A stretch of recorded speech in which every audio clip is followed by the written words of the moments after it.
Hey guys, we're going to jump into our lesson we call Habitat 101. At Brigades, we take a lot of different lessons and we roll it all into one big concept of wildlife management. So, just to touch on some of the videos that we have already done live and that we have recorded and that y'all will be seeing posted to social media accounts. We have already discussed a lot of plant of the day. We have learned several plants already. We have learned how to do a habitat evaluation. So we have learned how to look at a piece of property that we've got and make a determination on what value we have for deer or whatever species of interest we might be managing for. There will also be some videos available on spotlight counts for whitetail deer, so y'all will learn a little bit about inventorying the population of deer that is on a given piece of property. So in Habitat 101, we're going to kind of take the knowledge, the information that we have gathered, and we're going to talk a little bit about rolling that into a management plan. Okay, and at Brigades, we focus on Aldo Leopold's central thesis of game management. If y'all don't know who Aldo Leopold was, I recommend you look him up. He wrote several wonderful books on game management and wildlife and habitat in general. And his central thesis of game management was that wildlife can be restored by the wise use of the tools that have heretofore destroyed it. He lived through a time when he was seeing a lot of exploitation of natural resources, over-hunting, over-harvesting of timber, over-farming, things like that. And he was very astute, and he observed and he learned and studied nature, and he realized that we can restore nature, we can restore wildlife, we can restore habitat by use of the same methods that that when misused can cause harm to habitat or a piece of property or to wildlife in general.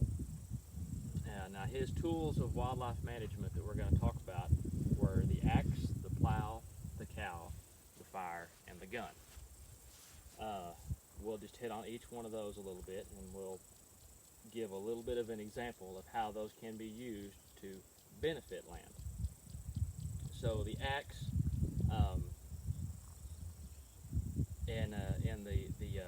in the context of exploitation, an axe could mean, this could be something like over-harvesting of timber, clearing too much brush for a particular wildlife species,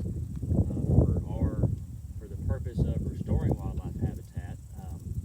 We're standing actually in a very good spot that shows an example of how the wise use of brush management can benefit wildlife habitat. I don't know if y'all can see any behind me, but we're standing in a spot that has been mechanically treated for brush species, or for mesquite and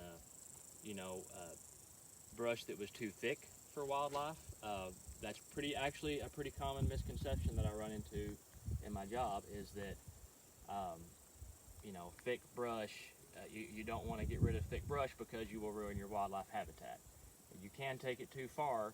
Wildlife do need brush. It provides food and cover, but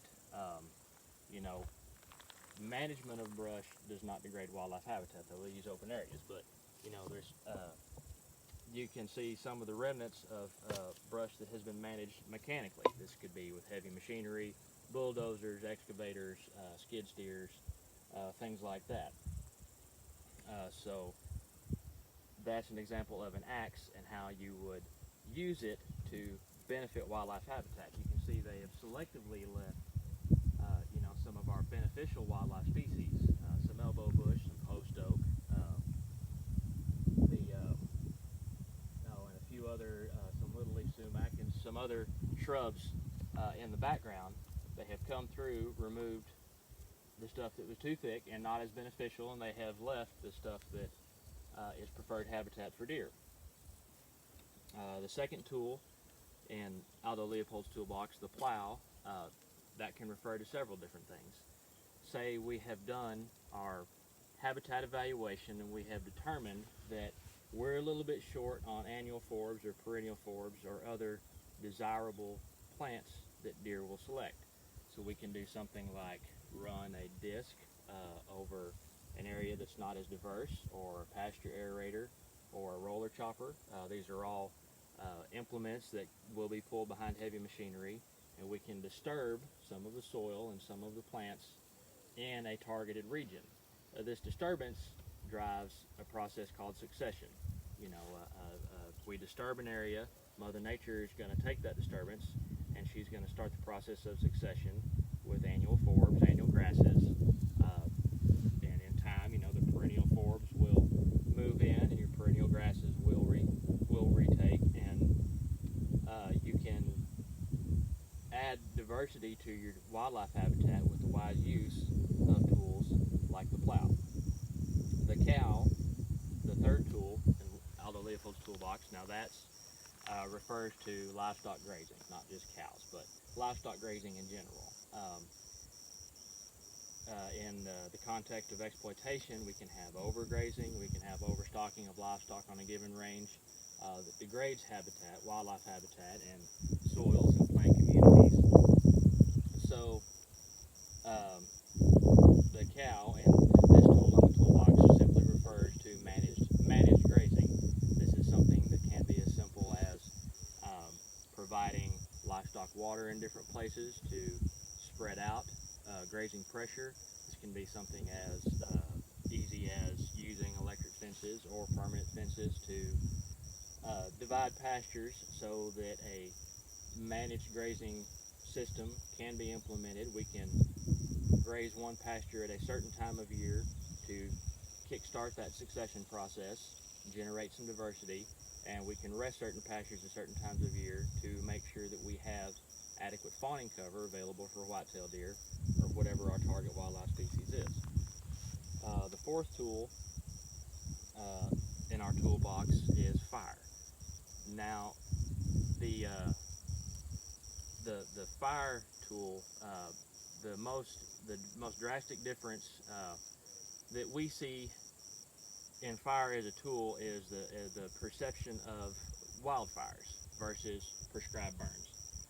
Wildfires is something that we want to avoid, but it is a natural process that does drive that succession, and has for many years across lots of landscapes, not just across Texas, but across the country and the world. So a wildfire is what, the kind of stuff that we see is a natural disaster. There's been 100 years of fire suppression. We have overbuildup of fuels. Then a spark sets off a fire in really terrible conditions, typically drought and windy, and there's widespread destruction and loss of plant life and loss of wildlife, and that is what we can avoid by the proper use of prescribed fire. Now, prescribed fire is a fire that we strategically plan and start under the specific conditions that we want. We want specific wind speeds, we want specific humidities, we want specific soil moistures, and we want the fire lit at a specific time of year.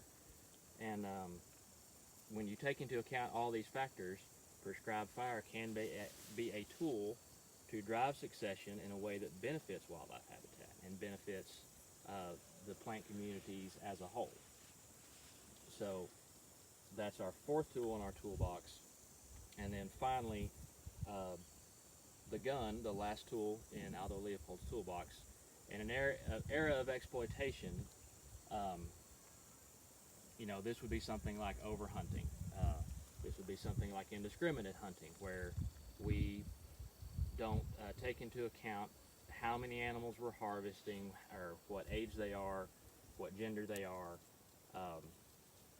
or anything, or we do it without doing a proper population census. So you can obviously have detrimental effects on a wildlife population through overhunting or through improper hunting.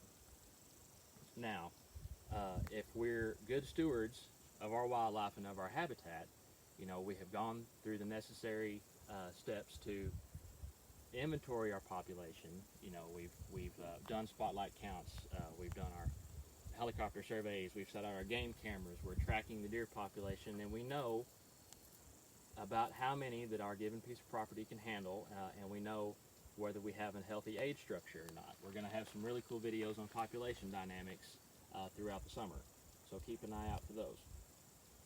But the gun, as a management tool, simply refers to being selective about which animals are harvested off a given piece of property, and using that to manage the population to an age structure and to a balance that's in balance with the food sources that we have on the property. So that's just a brief overview of Habitat 101. So now we've inventoried our plants, we've inventoried our population, and we have a plan of action. Now, putting it into practice, that's something that requires, you know, a lot of research, a lot of consulting. You know, this is where you go. This is where you go to your neighbors. This is where you go to other wildlife managers. You go to your extension people, your parks and wildlife people, your agency people, and, you know, get as much information as you can on the best way to go about implementing an action plan to benefit a property for whitetail deer. So I've said it a few times in the video. I'm going to give you all the code word for Habitat 101. Code word for Habitat 101 is succession. So y'all keep up with us and keep an eye out on our social media channels for some cool videos, and we hope you learn a lot from them. So, thank you very much.